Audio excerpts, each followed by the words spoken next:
Eliza Carter was 10 years old when she stole the one thing Mayhaw Bend was built to keep from her.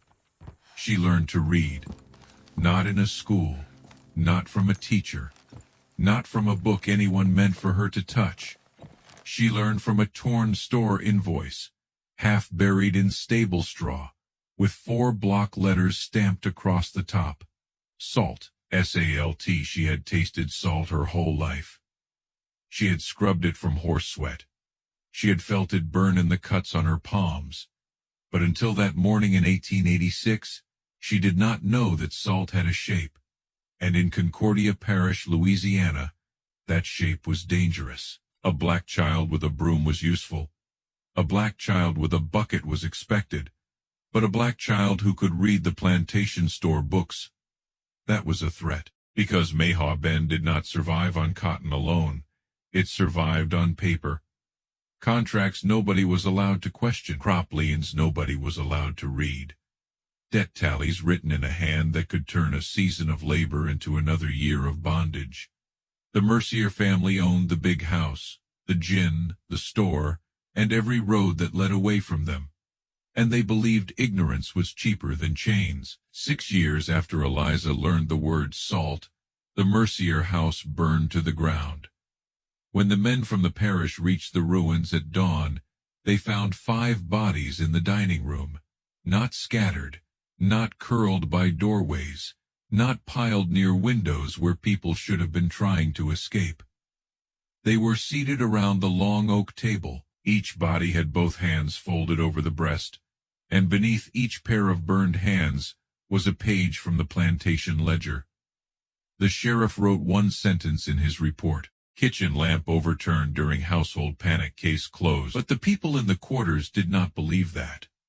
They had heard the screaming from the east wing. They had seen the doctor's office glow before the rest of the house caught. And they knew about the girl who had once been whipped for reading. This is the story of how 4 letters on a scrap of paper became a weapon, and how a child who was ordered to stay ignorant learned enough to set the truth on fire. Mayhaw Bend sat low against the river, where the land was flat, wet, and rich enough to make cruel men respectable. Augustus Mercier called it an estate. The workers called it the Bend because everything there bent. Backs bent over cotton rows, mothers bent over wash tubs, children bent under sacks too large for their shoulders. Even the law seemed to bend when it reached the Mercier Gate. By 1886, slavery had been dead on paper for more than 20 years, but paper had a strange way of lying in the South. On paper, black men were citizens. On paper, families could make contracts.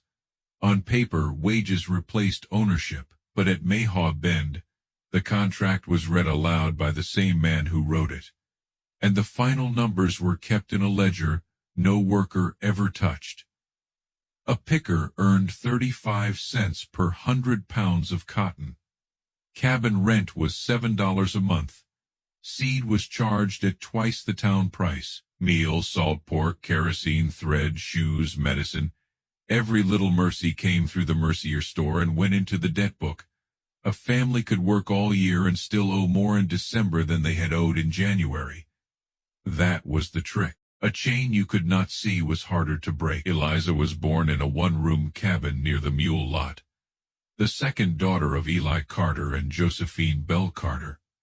Her father had a cough that never left him.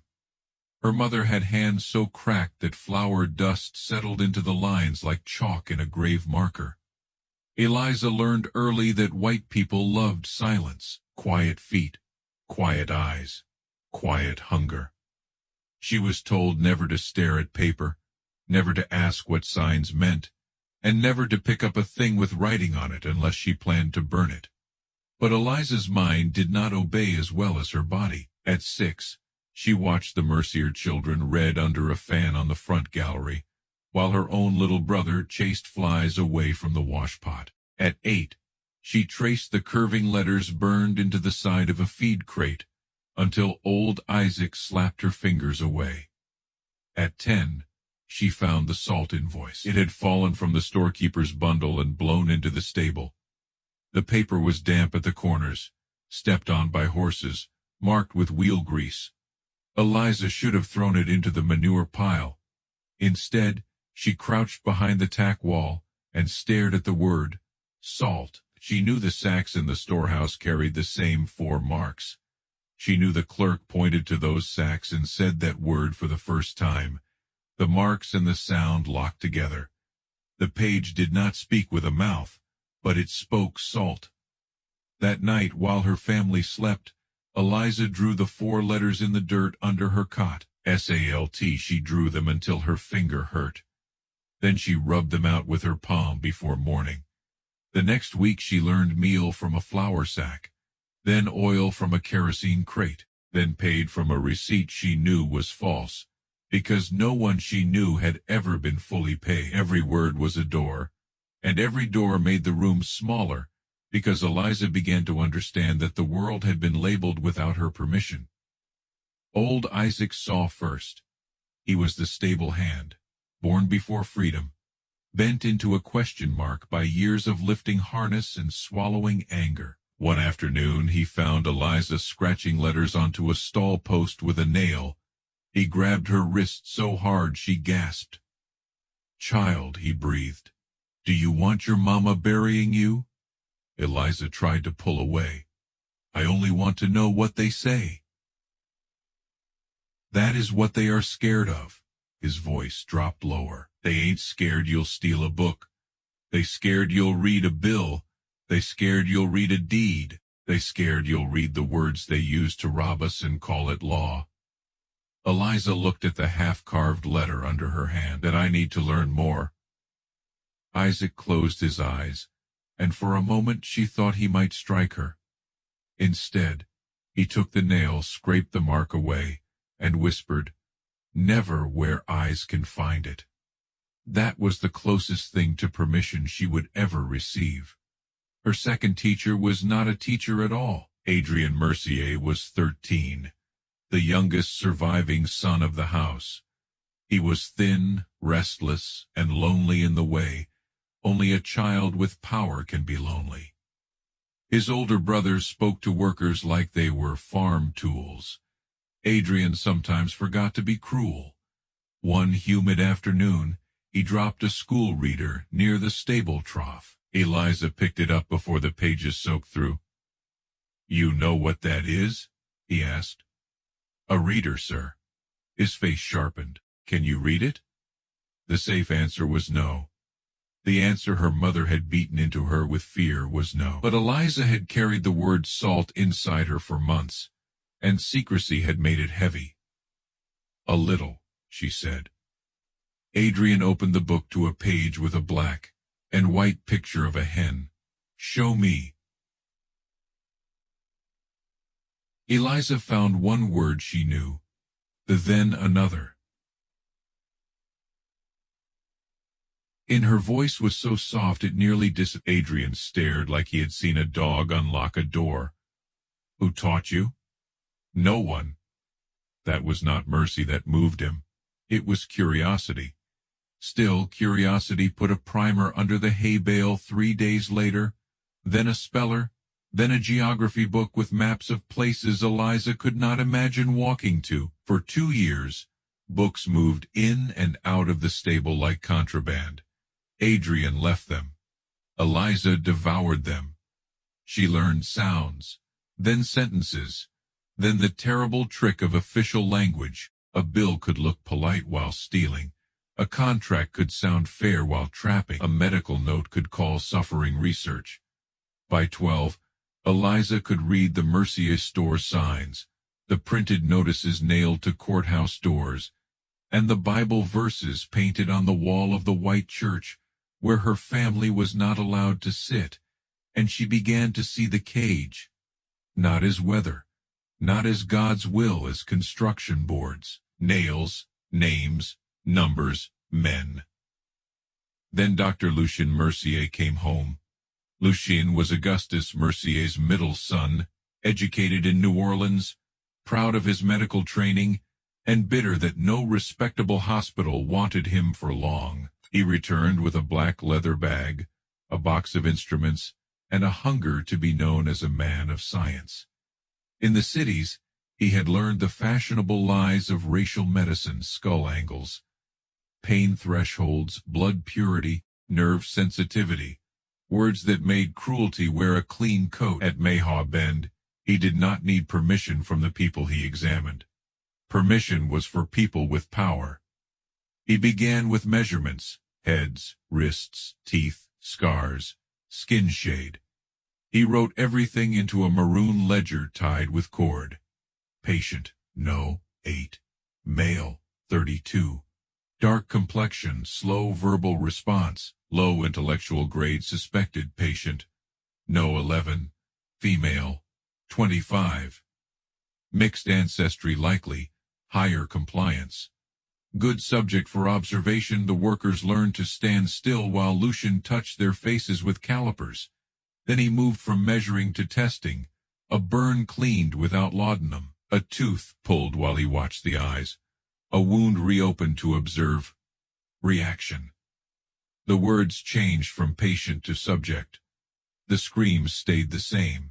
Eliza first understood the ledger's importance when old Isaac's grandson came back from Lucien's office, unable to stand straight. The boy was 9. He had gone in with belly pain. Lucien said he had performed a necessary procedure, but that evening, as Isaac sat by the boy's cot, Eliza saw the old man's hands shaking. "He cut him awake," Isaac said. No one else spoke. There are silences so full they become rooms of their own. Eliza stood inside that silence and knew what she had to find.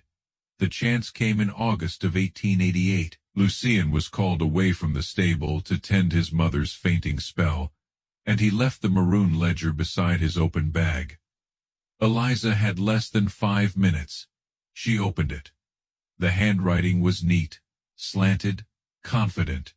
She flipped until she found the date, June 19th. Subject no 31.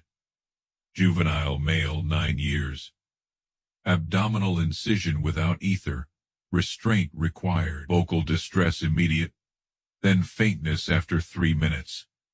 Recovery uncertain. Evidence suggests exaggerated noise response but durable constitution. Eliza had never hated handwriting before. She tore a scrap from a feed inventory and copied the entry as fast as her shaking hand allowed. Not every word. Enough. Date. Subject procedure. Without ether. Juvenile. When Lucien returned, she was sweeping. He looked at the ledger, then at her. His eyes narrowed. "What are you doing?" "The stall, sir." He waited. Eliza kept sweeping. At last, he took the ledger and left. That night, she showed the copy to her father. Eli read slowly, lips moving around each word like it might cut him. When he reached without ether, he folded the paper once, then again, until it was small enough to hide in his palm.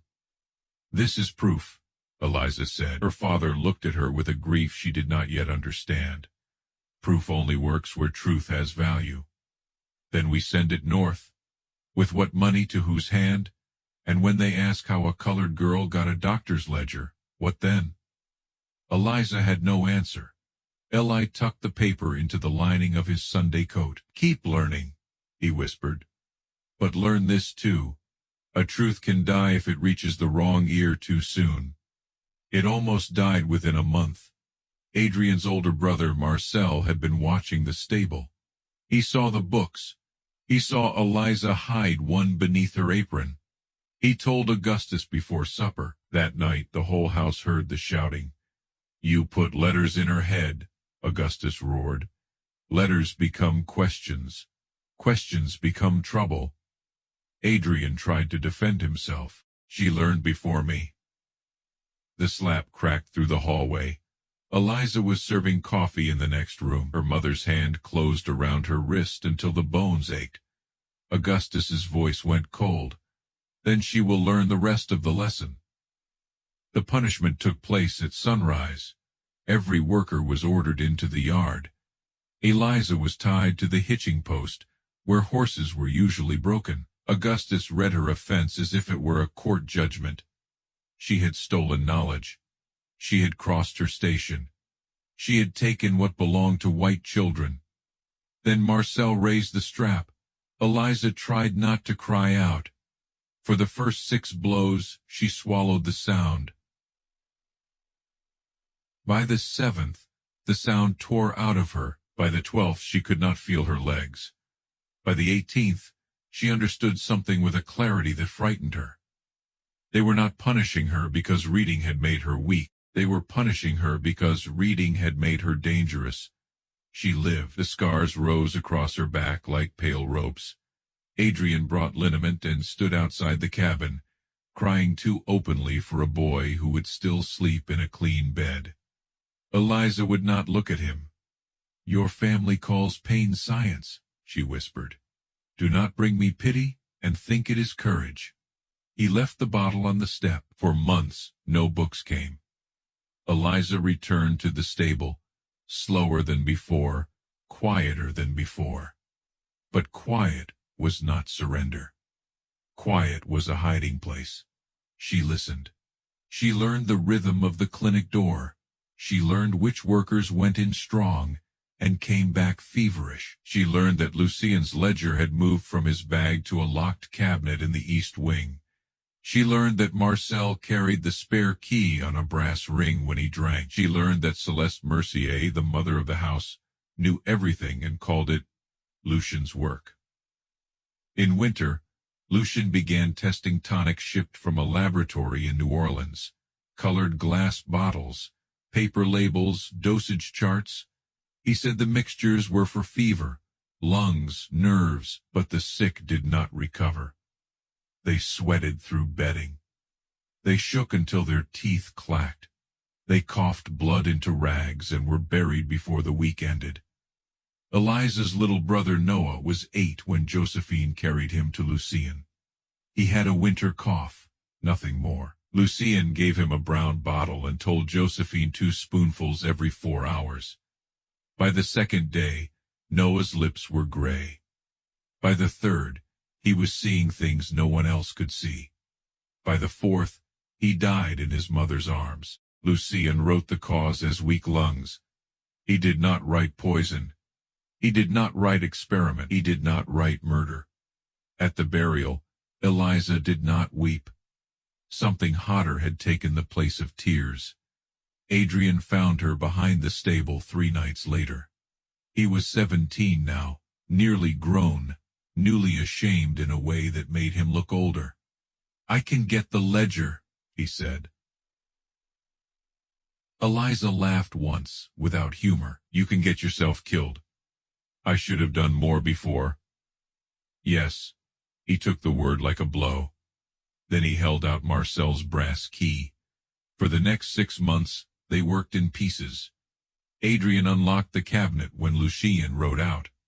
Eliza copied dates and names by candle stub. They learned to leave the ledger exactly as they found it.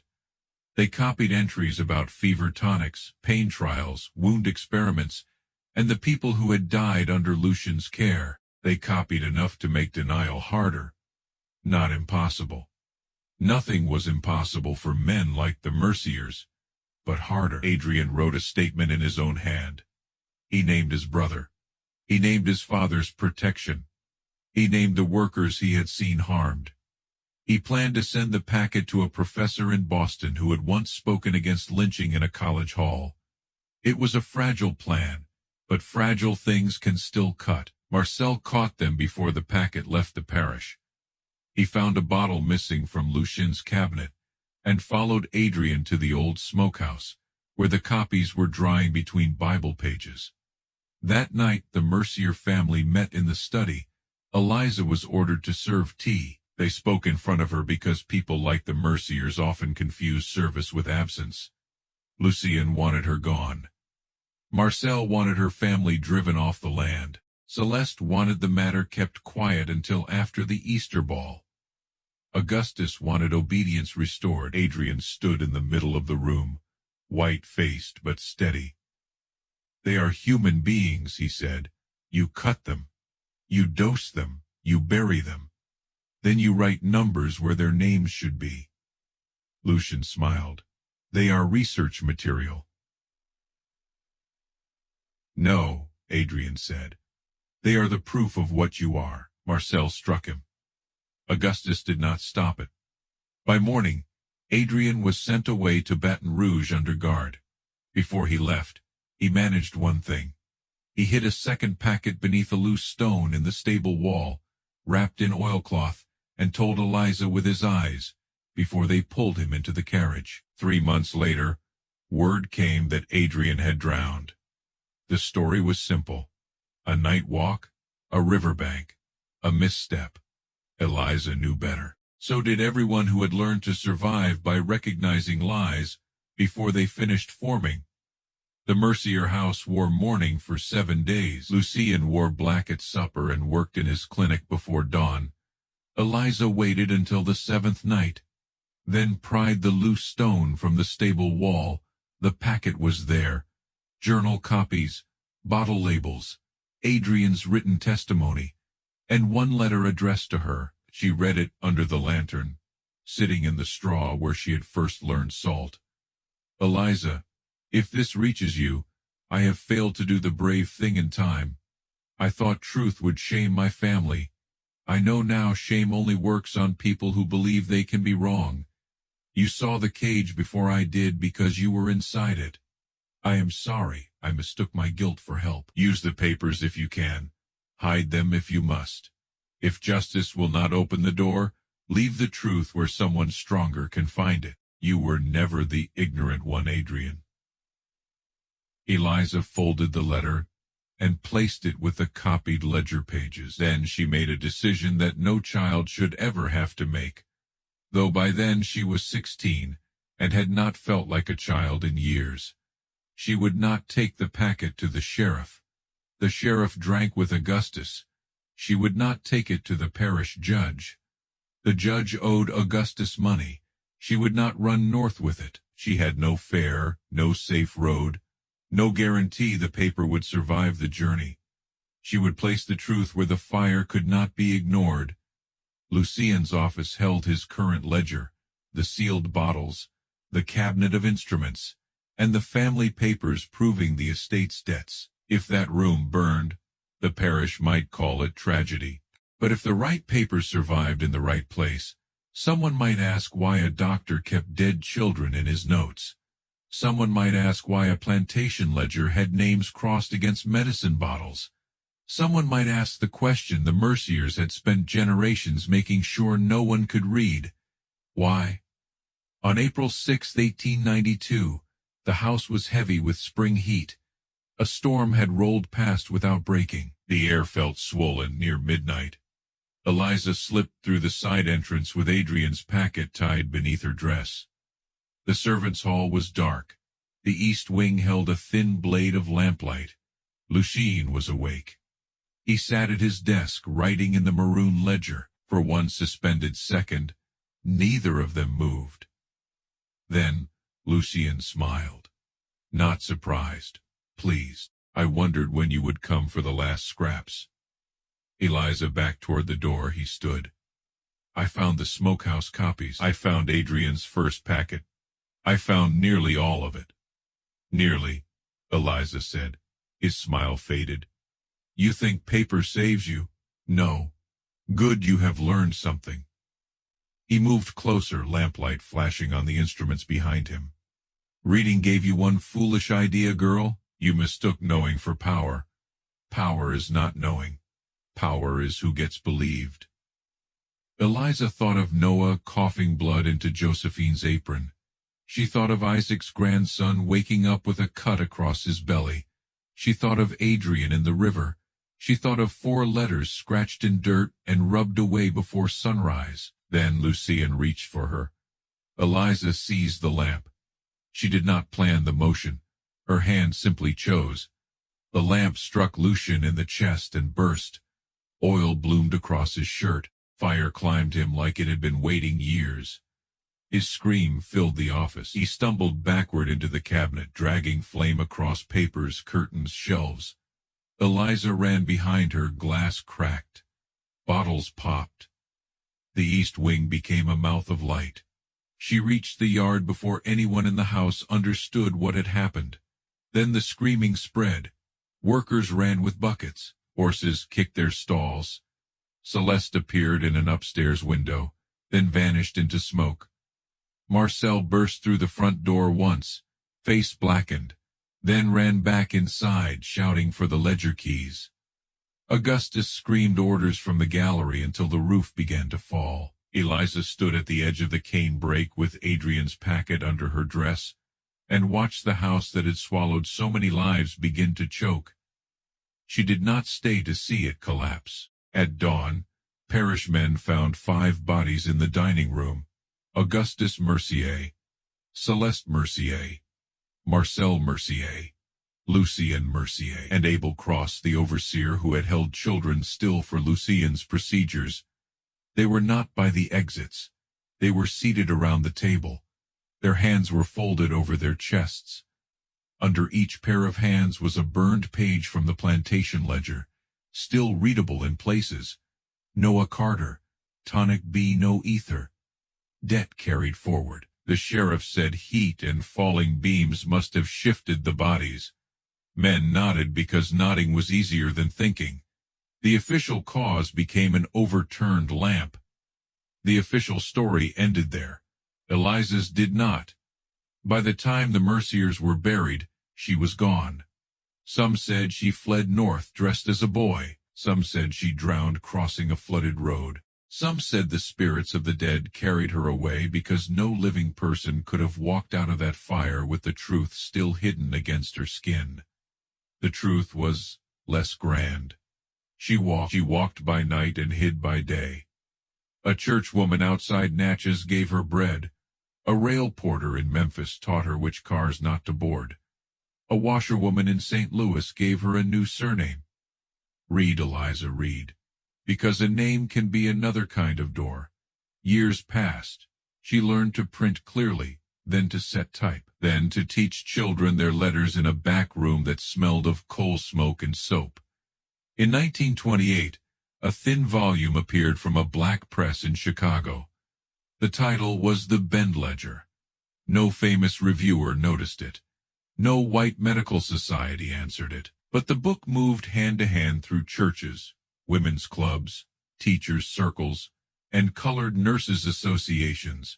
It listed names, not subjects' names. Noah Carter, age 8. Isaac Bell's grandson, age 9. Martha Jean Rowe, age 20. 3 Samuel Pike, age 40. It printed copied passages from Lucien Mercier's ledger beside the names of the people his language tried to erase. Subject specimen, Negro Constitution, reduced sensitivity. Then Eliza wrote beneath them in plain, hard sentences. He lied. They felt pain. They were loved. They are remembered. The Bend Ledger never made Eliza rich. It did not bring the Merciers to court. It did not repair her mother's grief or raise her brother from the ground. But it did something the Merciers had feared more than punishment. It made the record disobey them. Decades later, young organizers found the book in church libraries. Nursing students copied pages from it. A historian in Louisiana found a damaged evidence box in a parish archive with charred ledger leaves from the Mercier fire, and realized the little Chicago book had told the truth before the archive did. The dead, once turned into numbers, had names again. Eliza lived long enough to see black children enter schools built with real desks and real doors. She lived long enough to watch her grandchildren read newspapers at breakfast without hiding the pages under their shirts. When they asked about the scars on her back, she told them the whole story. Not because it was easy, because silence had already taken too much. Education is dangerous, she told them, but not for the reason they gave us. They said reading would make us forget our place. The truth is reading shows you who built that place, who profits from it, and where they hid the hinges. She died in Chicago at 86. On her desk was a school primer, a stack of letters from former students, and a small square of paper she had kept for more than 70 years. The paper was brown with age. The ink was faded. 4 letters remained. Salt, not because salt was magic, not because one word can save a life, but because one word can begin the unraveling. The Mercier house is gone now. The land where Mayhaw Bend stood has been cut by roads, drainage ditches, storage lots, and houses whose owners do not know what the soil remembers. There is no marker for Noah, no marker for Isaac's grandson, no marker for the patients Lucien Mercier reduced to numbers in a doctor's book. But Eliza wrote them down. And because she wrote them down, they did not disappear completely. That is the power the Merciers feared. Not reading as decoration, not reading as manners, reading as witness, reading as proof, reading as the moment a child looks at the cage around her and realizes it was not made by God, it was made by men. And what men make can be named. What can be named can be remembered, and what is remembered can still burn in the hands of the living. Eliza Carter was 10 years old when she learned the shape of the word salt. By 16, she had learned the shape of power. By the end of her life, she had taught hundreds of children that knowledge is not a gift handed down by the powerful. It is a key, and sometimes the first key is only 4 letters long, half buried in stable straw, waiting for one forbidden child to pick it up.